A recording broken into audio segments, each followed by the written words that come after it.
Ration കാർഡുകൾ മുൻഗണനാ വിഭാഗത്തിലേക്ക് മാറ്റാൻ ഇപ്പോൾ അപേക്ഷ കൊടുക്കാവുന്നതാണ്. നമസ്കാരം പ്രിയപ്പെട്ടവരെ, ഒരുപാട് പേര് കാലങ്ങളായിട്ട് ചോദിക്കുന്ന കാര്യമാണ്. ഏകദേശം 1.5 വർഷങ്ങൾക്ക് മുന്നെയാണ് ഇങ്ങനെ ഒരു സംവിധാനം വന്നിട്ടുണ്ടായിരുന്നത്.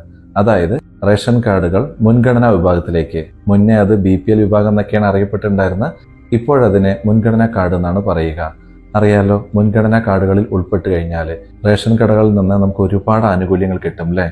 അരി ആയിക്കോട്ടെ, പലവ്യഞ്ജനങ്ങളായിക്കോട്ടെ, അങ്ങനെ പല കാര്യങ്ങളും അങ്ങനെ റേഷൻ കടയിൽ നിന്ന് കിട്ടുന്ന സേവനങ്ങളിൽ മുൻഗണനക്കാർക്ക് സ്പെഷ്യൽ റേറ്റും സ്പെഷ്യൽ ആനുകൂല്യം ഒക്കെ കിട്ടാറുണ്ട്. ഇപ്പോൾ അർഹതയുള്ളവർക്ക് മുൻഗണനാ കാർഡുകളിലേക്ക് മാറാൻ പറ്റും. 2024 നവംബർ 25 മുതൽ 2024 ഡിസംബർ 10 വരെയാണ് ഇതിനുള്ള അപേക്ഷകൾ സമർപ്പിക്കേണ്ടത്. നിലവിൽ നീല, വെള്ള റേഷൻ കാർഡ് ഉള്ളവരിൽ അർഹരായവർക്ക് മുൻഗണനാ റേഷൻ കാർഡിനായിട്ട് ഇപ്പോൾ അപേക്ഷിക്കാം. ഓർക്കുക, ഓൺലൈനായിട്ട് അപേക്ഷ സമർപ്പിക്കാനുള്ള അവസാന തീയതി 2024 ഡിസംബർ 10 ആണ്. ഇതിന് എന്തൊക്കെയാണ് വേണ്ടത്? സ്ക്രീനിൽ കാണിക്കാം. ഒന്നാമത്തെ കാര്യം വരുമാന സർട്ടിഫിക്കറ്റ്. 2 വീടിന്റെ വിസ്തീർണം കാണിക്കുന്ന സാക്ഷ്യപത്രം. അത് പഞ്ചായത്ത് സെക്രട്ടറി നൽകുന്നതാണ് വേണ്ടത്. 3 ഏറ്റവും പുതിയ നികുതി ചീട്ടിന്റെ പകർപ്പ്. 4 2009 BPL ലിസ്റ്റിൽ ഉൾപ്പെട്ട കുടുംബമാണെങ്കിൽ അത് കാണിക്കുന്ന സാക്ഷ്യപത്രം പഞ്ചായത്ത് സെക്രട്ടറി ഒപ്പിട്ടത്. 5 2009 BPL ലിസ്റ്റിൽ ഉൾപ്പെടാത്ത കുടുംബങ്ങളാണെങ്കിൽ ആയതിനുള്ള അർഹതയുണ്ടെന്ന് കാണിക്കുന്ന പഞ്ചായത്ത് സെക്രട്ടറിയുടെ സാക്ഷ്യപത്രം. 6 സ്ഥലമില്ലെങ്കിൽ ആയത് കാണിക്കുന്ന വില്ലേജ് ഓഫീസറുടെ സാക്ഷ്യപത്രം.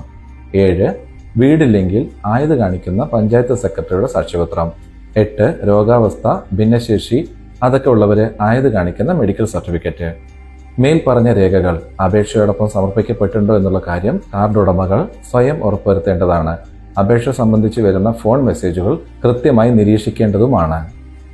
നിങ്ങൾ അപേക്ഷ സമർപ്പിക്കുമ്പോൾ ഇത്തരം കാര്യങ്ങൾ ഉണ്ടോ എന്നുള്ളത് ഉറപ്പുവരുത്തണം. മറ്റെവിടെയെങ്കിലും പോയിട്ടാ ചെയ്യണമെന്നുണ്ടെങ്കിൽ അവരെല്ലാം ഇത് കൃത്യമായിട്ട് അപ്ലോഡ് ചെയ്യണ്ടോ എന്നുള്ളത് ഉറപ്പുവരുത്തണം. അതോടൊപ്പം ഇതിനെ പറ്റിയിട്ടുള്ള എന്ത് മെസ്സേജുകൾ വന്നാലും വായിച്ച് അതിന്റെ കാര്യങ്ങൾ മനസ്സിലാക്കി വെക്കേണ്ടതും അത്യാവശ്യമാണ്.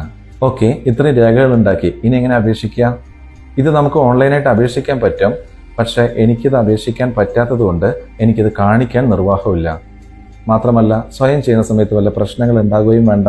അതുകൊണ്ട് അടുത്തുള്ള അക്ഷയ കേന്ദ്രങ്ങൾ, CSC, മറ്റ് ജനസേവന കേന്ദ്രങ്ങളിലൊക്കെ പോയിട്ട് അവിടുന്ന് ചെയ്യുന്നതായിരിക്കും കൂടുതൽ നല്ലത്. സമസ്ത സുഖിനോ ഭവന്തു.